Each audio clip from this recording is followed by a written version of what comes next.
Flight controllers here looking very carefully at the situation. Obviously a major malfunction.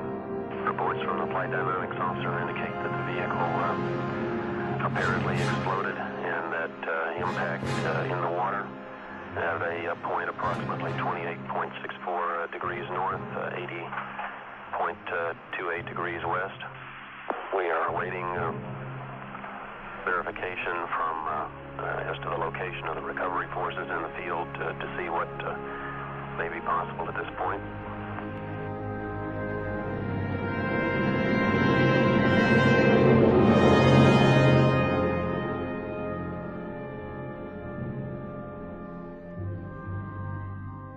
2 years ago, I released a video debunking the preposterous and disrespectful claim that the Challenger crew is still alive.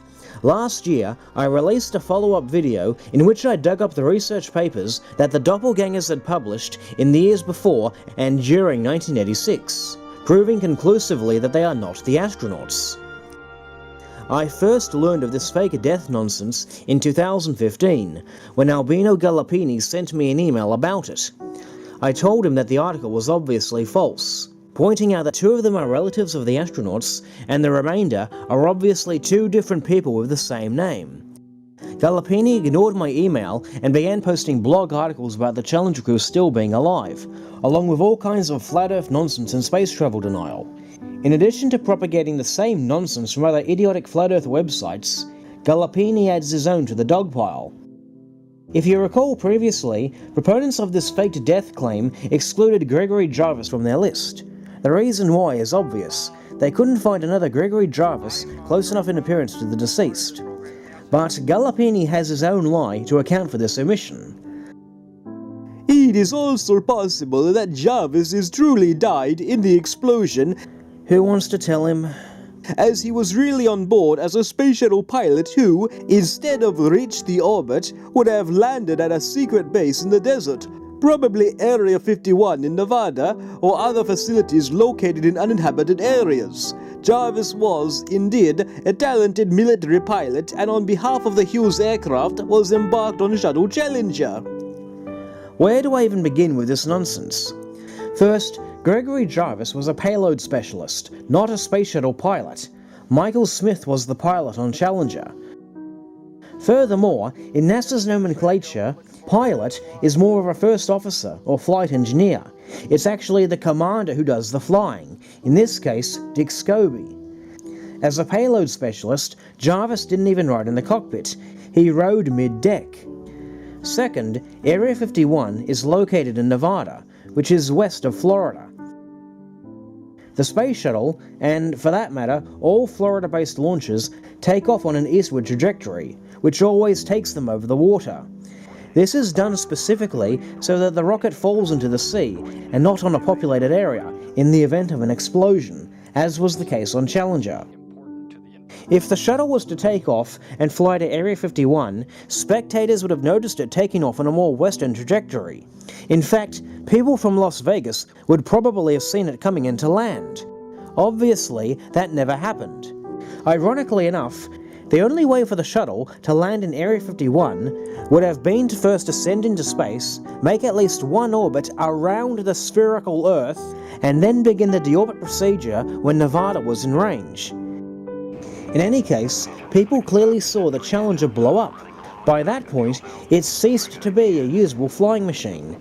How could it possibly have flown to Area 51? 57 feet per second, altitude 4.3 knots. This is raw, unedited video, just sent via satellite. Just throttling up, 3 engines down, 104%. Challenger, go with throttle up.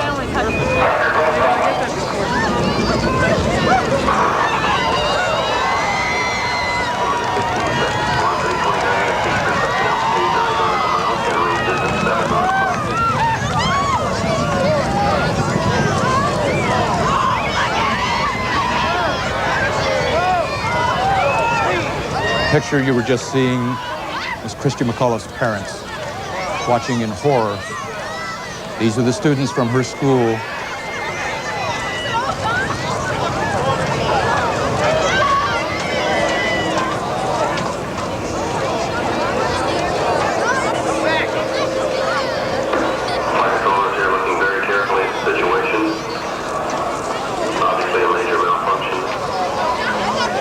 Many of them probably had their view blocked just as we did with the television cameras, with just a huge fireball and a huge cloud of smoke. They may not realize yet what has happened. You see concern etched on their faces. Third, the diagram that Galuppini uses as visual aid is clearly labelled Transatlantic Abort Option. The shuttle had many different abort modes, all of which could only occur after the solid rocket boosters were jettisoned. Challenger never got far enough into the flight to jettison its boosters. Engines throttling up, 3 engines now at 104%. Challenger, go with throttle up. Roger, go with throttle up. And in the case of the Transatlantic Abort, or TAL, this was a scenario in which the shuttle had to make an emergency landing across the Atlantic Ocean, in either the UK, or Europe, or Africa. And the window for this abort is between T plus 2 minutes and 30 seconds and T plus 8 minutes and 30 seconds, by which point the shuttle would be well in space. Rather at odds with the hilarious claim by flat earthers such as Galuppini, who claim that space does not exist. Thus, it is impossible for this diagram to prop up Galuppini's delusion of Challenger making a secret landing in Area 51.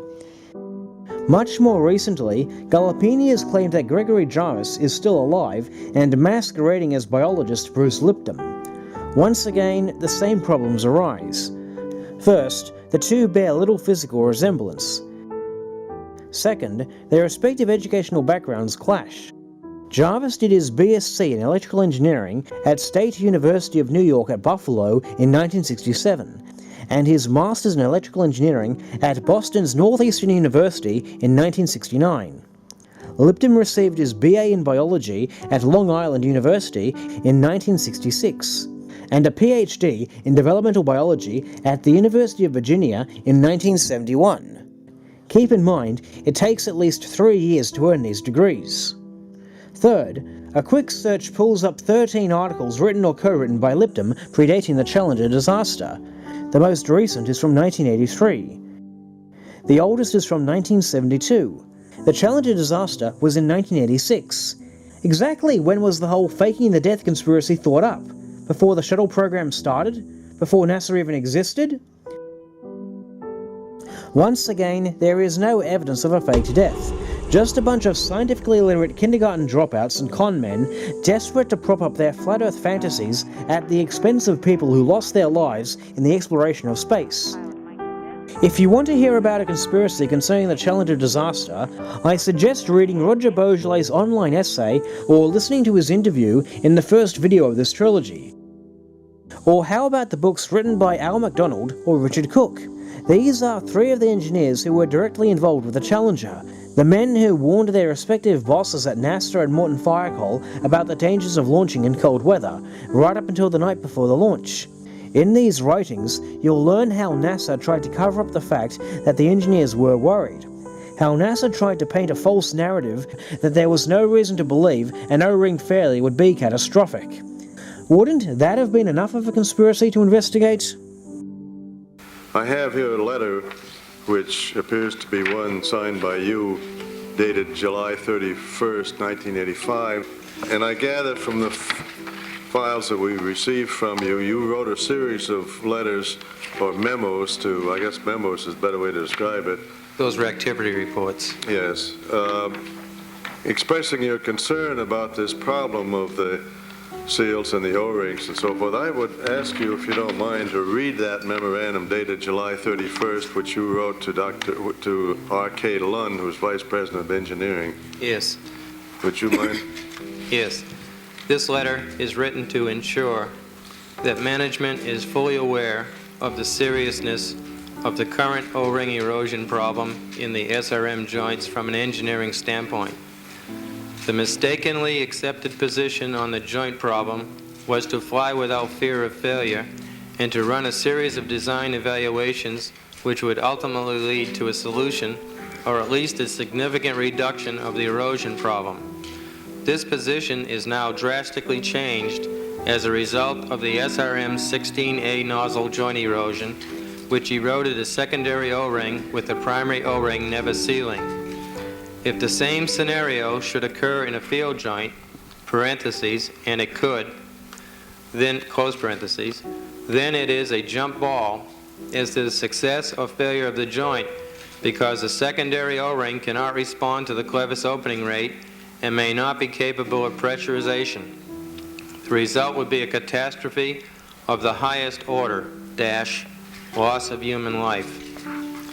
An unofficial team, parentheses, a memo defining the team and its purpose was never published, close parentheses, with leader was formed on 19 July 1985 and was tasked with solving the problem for both the short and the long term. This unofficial team is essentially non-existent at this time. In my opinion, the team must be officially given the responsibility and the authority to execute the work that needs to be done on a non-interference basis, parenthesis, full-time assignment until completed, close parenthesis. It is my honest and very real fear that if we do not take immediate action to dedicate a team to solve the problem, with the field joint having the #1 priority, then we stand in jeopardy of losing a flight along with all the launch pad facilities. Then I signed it, and a manager that I work for countersigned it, as concurred. Thank you. I assume, Mr. Thompson, you agree with the contents of that memorandum? Absolutely. Yes, sir. Yeah, was that memo ever handed out to anyone at NASA prior to the shuttle No, disaster? because my boss stamped it company private, Okay. which gave it the same force and effect as a government secret document. But what I did do, I made a copy of that memo, and I took secretarial whiteout tape, and I wiped out the company private, and I went around to 4 of my very close colleagues who were like-minded as I was, to let them read it. I didn't give them a copy, I let them read it, so that they knew, these were close colleagues and friends of mine, whose first priority was flight safety, just like me.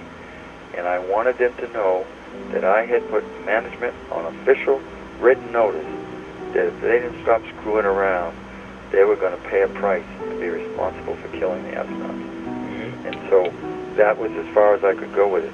If I had circulated that, I would have been history in a heartbeat. In a heartbeat.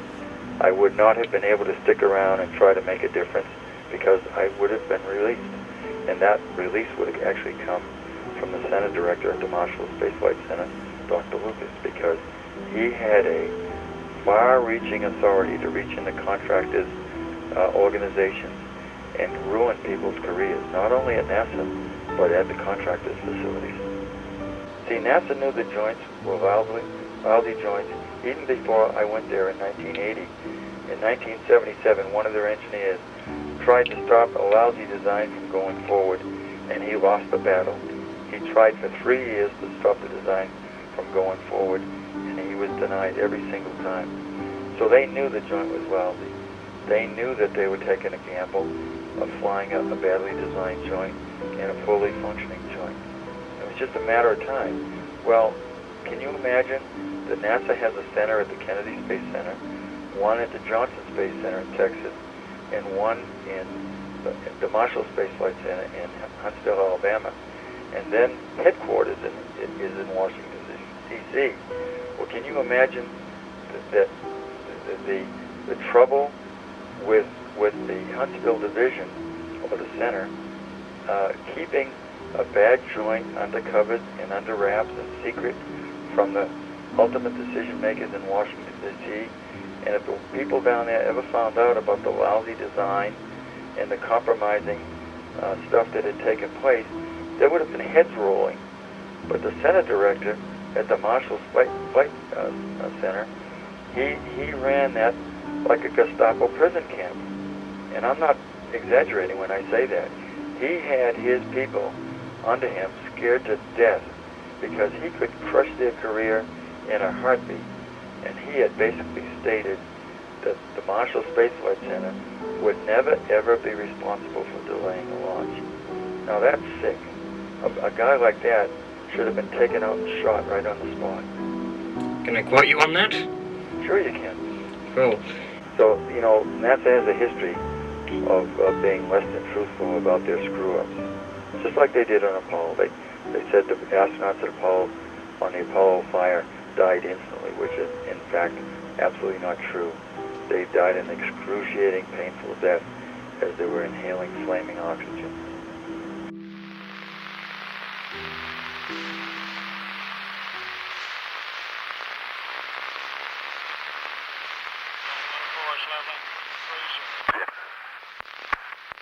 Hey, how are we gonna get the moon if we can't talk between three buildings? I can't hear a thing you're saying. Jesus Christ. Again? But how are we gonna get the moon if we can't talk between two or three buildings?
That's how they operated.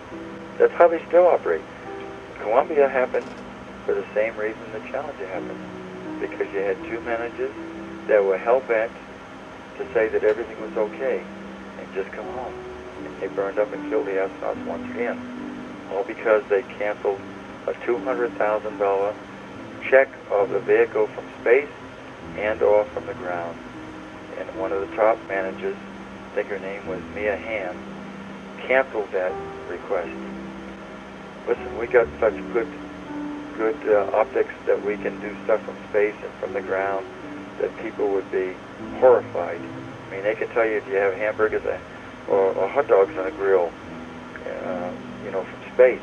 Mm-hmm. So they had the resolution capability to actually spot any damage that was there, but the decision was made by the program managers not to do it because everything was okay.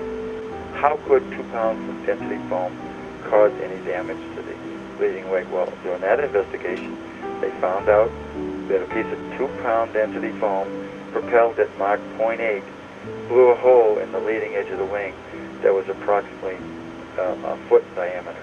Mm-hmm. And so, once again, all the hype about flight safety was just a mirage. And 7 more astronauts paid with their lives for that mirage. I was furious when people would refer to it as an accident because it wasn't an accident. Horrible disaster, yes, but not an accident. An accident is something that just occurs out of the blue. But when you have something that is known ahead of time to have a high potential of being a disaster, you sure as hell can't call it an accident just because stupid people went ahead and made a stupid decision. Mm-hmm. I would have really liked to have seen the 4 backhaul managers and the upper echelon managers at the Marshall Space Flight Center be charged with either voluntary or involuntary manslaughter.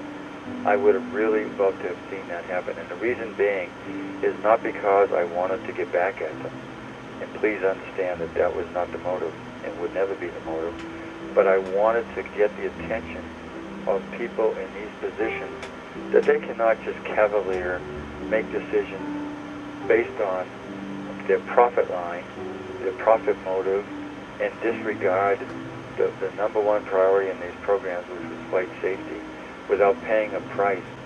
So that's my personal feeling. I think that they made a mistake by not putting some of the people away during Apollo days, and they repeated that same mistake with Challenger and also Columbia.